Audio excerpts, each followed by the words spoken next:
I'm gonna read some of this article to you, and it's in the Wall Street Journal, and it's called "Colleges Spend Like There's No Tomorrow." Quote: "These places are just devouring money." It says the nation's best known public universities have been on an unfettered spending spree. Over the past 2 decades, they erected new skylines comprising snazzy academic buildings and dorms. They poured money into big time sports programs and hired layers of administrators. Then they passed the bill along to the students. The University of Kentucky upgraded its campus to the tune of $805,000 a day for more than a decade. That's crazy. Its freshmen, who come from one of America's poorest states, paid an average of $18,693 to attend in 2021-22. Penn State University spent so much money that it now has a budget crisis, even though it's among the most expensive public universities in the U.S. The University of Oklahoma hit students with some of the biggest tuition increases while spending millions on projects, including acquiring and renovating a 32,000 square foot Italian monastery for its study abroad program. The spending is inextricably linked to the nation's $1.6 trillion federal student debt crisis. Colleges have paid for their sprees in part by raising tuition prices, leaving many students with few options but to take on more debt. That means student loans served as easy financing for university projects. So the student loans that they felt were helping students, right? They were offering them the option to borrow. It was actually hurting them long term. So it's like, because if the loan debt had not been available, then the cost of tuition would have been much lower. The only difference is that you would have had to pay it up front as opposed to having to hang over your head for the next 40 years. Quote: "Students do not have the resources right now to continue to foot the bill for all of the things that universities want to do," said Crispin South, a 2023 Oklahoma graduate. "You can't just continue to raise revenue by turning to students. It has been long been clear to American families that the cost of college has gone up, even in public schools designed to be affordable for state residents. To get at the root cause, the Wall Street Journal examined financial statements since 2002 from 50 universities known as flagships, typically the oldest public school in each state, and adjusted for inflation. At the median flagship university, spending rose 38% between 2002 and 2022. Okay, so it's 20 years, 38%. Okay. Only one school, the University of Idaho, actually spent less. The schools paid for it in part by pulling in tuition dollars. The median flagship received more than double the revenue from undergraduate and graduation fees that it did 20 years prior. Even accounting for enrollment gains, that amounted to a 64% price increase for the average student, far outpacing the growth in most big household expenses. So basically, they said that that the cost of college has gone up 64% in a 20-year period. They said also, public university leaders often blame stingier state funding for the need to raise tuition revenue, and three-fourths of states did cut their support, undermining a long-standing principle that schools educated the populace with government backing. But universities generally didn't tighten their belts as a result. Rather, they raised the prices far beyond what was needed to fill the hole. For every $1 lost in state support at those universities over the 2 decades, the median school increased tuition and fee revenues by $2.40, more than covering the cuts, the journal found. So they were claiming that the reason we're raising tuition is because state funding has been cut, right? Do you follow that? Well, they're saying here that state funding was cut, but they more than doubled the amount of money required to make up for the cut. So they were still jacking up the students pretty bad. That's what they're saying. Even without regard to what they lost with state revenue. Through it all, schools operated in a culture that valued unrelenting growth and prioritized raising revenue over cutting costs. Administrators established ambitious strategic plans and tried to lure wealthy students with luxurious amenities. Influential college rankings rewarded those that spent more. Many university officials struggled to understand their own budgets and simply increased spending every year. Trustees demanded little accountability and often rubber-stamped what came before them. And schools inconsistently disclose what they spend, and making it nearly impossible for the public to review how their tuition and tax dollars are being used. Quote, "These places are just devouring money," said Holden Thorpe, who was chancellor at the University of North Carolina, Chapel Hill from 2008 to 2013, is now the editor-in-chief of Science magazine. "Offering everything to everyone all at once is unsustainable," he said. "Universities need to focus on what their true priorities are and what they were created to do." Colleges invested money inside and outside the classroom, including improving technology, expanding counseling and intramural sports, and building facilities such as modern dorms and new stadiums. To examine public university spending, the journal collected data from audits archived budget websites and documents received through public records requests covering expenses in fiscal 2002, 2012, and 2022. Much of the increased outlays showed up in the hiring process for administrators, faculty, coaches, and finance experts. The journal's analysis found salaries and benefits, which usually eat up more than half of the operating budgets, rose by 40% at the median flagship since 2002. So what? So let me flip this onto black folks. And by the way, let me know if you can hear me. Give me a yes if you can hear me. Okay. I want to make sure I'm coming through all right. Um, the the interesting thing, the angle that in which this affects black folks which is one I don't think is going to be really covered in mainstream media. I don't think mainstream media really thinks about black people like that, but I do. Is a couple fold. Number one, start with sports. Basketball and football related revenue is a major income driver for a lot of universities. The NCAA makes billions of dollars off mostly black athletes every single year. That's the first thing. So you're paying for a lot of this by giving away your $1 trillion commodity, which is your athletes. Your athletes and your hip hop was another $1 trillion asset that we gave away, right? So again, leaning on these systems and not challenging the systems or building alternative systems is very, very costly. It costs us several $1 trillion every generation because we don't commit to building the long-term work necessary to build alternative systems. But it's brainwashing. Brainwashing is hard to overcome. The second area where it comes into mind is the student loan crisis. The student loan crisis, I have to close my eyes so I can make sure I remember everything I want to say here. The student loan crisis is hitting black people in a way that's not hitting anybody else. Black people are being hit by student loans and in a way that's different from whites because, well, number one, black people don't have as much wealth. Two, black people don't have inheritances and things like that, like the way some white people do. And then also, black people have more economic problems in their own families that they have to address in addition to the student loans. Half of all black college graduates default on their student loans. So this isn't just about college though. And this is also, so I want you to think about this stat for a minute though. I said black college graduates. I didn't count all the people. Give me a guess if you know people who went to college for a couple of years and never finished. Most people are actually in that category. Most people that start college don't finish. So most of you probably know more. You probably know more people who have half of a bachelor's degree than you know people who have a full bachelor's degree. So those people also have debt with a lower capacity to pay because they didn't even get. They made an investment, a $50,000 investment in an asset that gave them nothing back. Absolutely nothing back. Nothing back. Plus interest.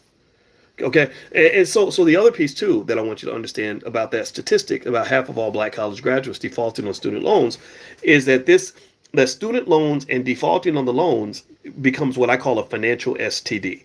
In my book Financial Lovemaking, which by the way you can find it at drboycebooks.com if you want to go take a look, I talk about financial STDs, and the financial STD is like a regular STD where it kind of sticks with you and you can't quite get rid of it, and it affects how you do things going forward. So the financial STD that comes from the student loan debt crisis is that when you default on your student loans, you tend to have worse credit. It does not help your credit score that you defaulted on your student loans. Well, having bad credit, what does that do? That makes it much harder for you to do the things required to become a true wealth builder. It's much harder for you to acquire real estate because you need credit to do that. It makes it much harder for you to buy stock because, maybe you're still dealing with the loan issue. It makes it harder for you to start that business. Right? And then, so it doesn't just take away your existing wealth, it impedes your ability to build more wealth and to overcome the deficit, right? So it's two things. It's like if you're in a race with a car, it's one thing if I take your car and move your car back a mile, right behind the other cars. It's another thing if I then cut the tires on your car and screw up the engine so your car does not move as fast. Give me a yes if you understand that analogy. Do you get what I'm saying? Right? So it's a multivariable impact. That's what I want you to really realize. It's not one thing. It's one thing that causes another thing, which causes another thing, which causes another thing. So the whole engine breaks down. The economic engine breaks down. Okay.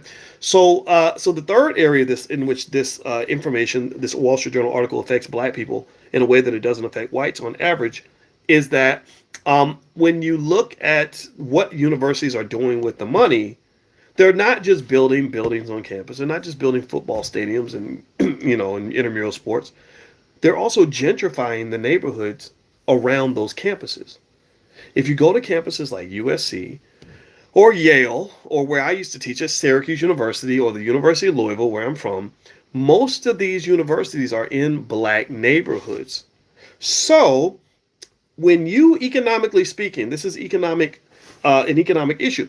When you live next door to somebody who's got a boatload of money and they want to own your property, it's easy for them to outbid you. They have a ton of resources. They have a ton of financing available. It's hard for you to outbid them. So they're looking at your grandma's house, and they're thinking, this neighborhood would be a lot better for our students if we just bought that whole block. We could buy that whole city block, and every house on that block is $100,000. We just write a quick check. We own it. We turn it into dorms. We make all our money back in a couple of years, right? That's what they're doing with the money. So by effectively, what's so chaotic about the student loan crisis is that, number one, your athletes are fueling these tuition increases in the wealth of these universities. Number two, the student loan issue is affecting your ability to build wealth. It's probably one of the leading, if not the leading factor in why black wealth is expected to go to zero by 2053. A lot of your wealth is going to zero because you went to college. I hate saying it. I'm not saying college is bad. I'm saying that that's actually a big factor in this. But then three, they're also flipping and buying your property at the same time. If you go to USC, you go to Yale, other places, because they want their students to be safe, and and blackness is generally associated with negativity. A lot of black neighborhoods are very violent, and for some reason, people tell me black on black crime does not exist. I don't know. You have to tell that to my best friend Greg Wilkins, who got shot in the head by a black man 23 years ago. Whatever. I'm not going to debate that with you. That's fine. You can believe what you want. But at the end of the day, what they do is they buy up all these neighborhoods so they can keep their students safe. Right. So this issue of university overspending affects me in a lot of ways.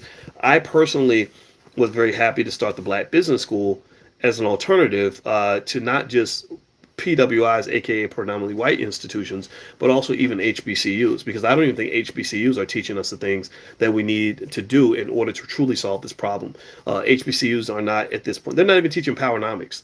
How can you really be teaching black economics when you don't even know what powernomics is, right? That doesn't mean you have to believe it's the Bible, but it does mean, at the very least, you should at least be able to value these ideas and put Dr. Claude Anderson's ideas right up next to the white guys that you admire, right? And they don't, even HBCUs aren't in a position to do that. And I believe that a lot of this comes from the fact that they really don't pay their own bills. Somebody else pays their bills. So that's why certain radical black people cannot even get an invitation to HBCU campuses, because the people that pay the bills don't want them there. They want you to sort of be in alignment to do the things they need you to do, like vote for the Democratic Party, stuff like that. All right. So anyway, how do people pay off these 100K loans quick? Start a business. If you start a business, that's the fastest way I've seen anybody increase their income. So if I was young and I was start my education all over again, I wouldn't get a PhD. I'm glad I have one. It helps me understand the world better. And so it's probably a stretch to assume I would know then what I know now. But I wouldn't get a PhD because it took me. I didn't finish school till I was 31. I don't know how much I enjoyed being in school all my 30s, but I made the most of it. I was an optimistic person. But one thing I would change is I would actually and it's not, I wouldn't change not getting a PhD, not because I don't enjoy having a doctorate. I would change my path because that wasn't why I got a PhD. I got a PhD because I was broke and I wanted to make some money. And I heard finance professors make the most money. And it was true. I made over $100,000 on my first job. But I did not know back then that there are lots of other easier ways to make that kind of money. So instead of, going to school for 1,000 years and giving away all that time, I would have instead, maybe at 18, just gotten into a really intense entrepreneurship program. I think that every black boy, especially, needs to learn entrepreneurship because America does not create jobs for black men. It just doesn't. And when black men get hired, we're the first ones to get fired.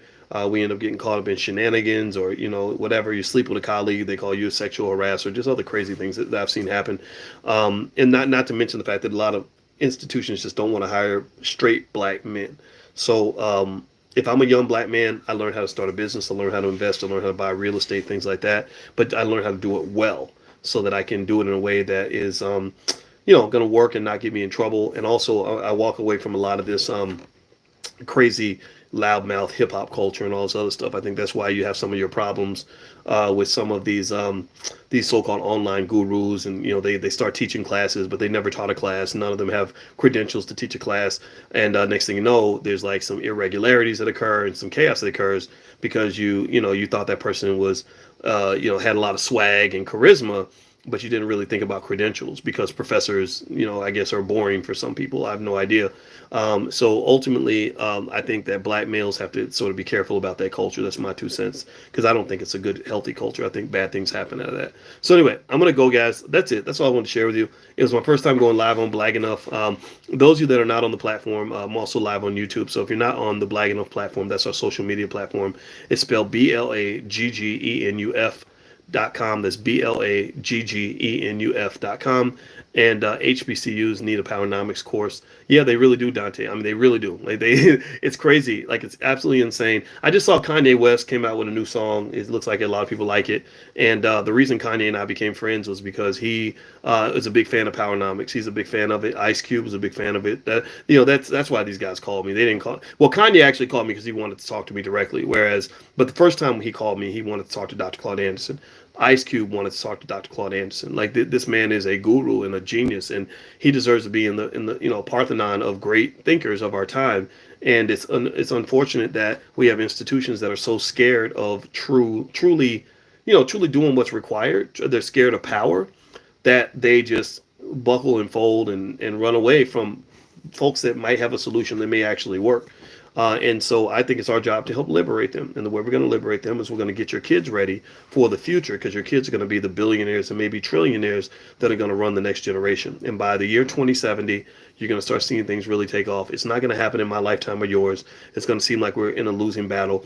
But believe me, as a person who understands how things grow, I understand things like ripple effects. I understand what it takes to plant a long-term seed. I've studied the histories of great institutions like Harvard University, UPS, what's in the NFL. I know that it takes 40, 50 years for some things to really get moving. So when I started trying to change the culture on black economics back in 2007, 2008, I wasn't thinking it was going to change overnight. Institutions don't get built overnight. You can't build an empire overnight. You have to plant the seeds on a foundational level. So now you're starting to see some results. Like now, I think we played a big part in changing the culture. Everybody's talking about wealth and economics now. People weren't talking about this stuff in 08, 09. They weren't really talking about it like this. Now everybody's doing it. Earn your leisure, invest fast, all that stuff, packed out, like all that stuff. Like, we paved the way for that.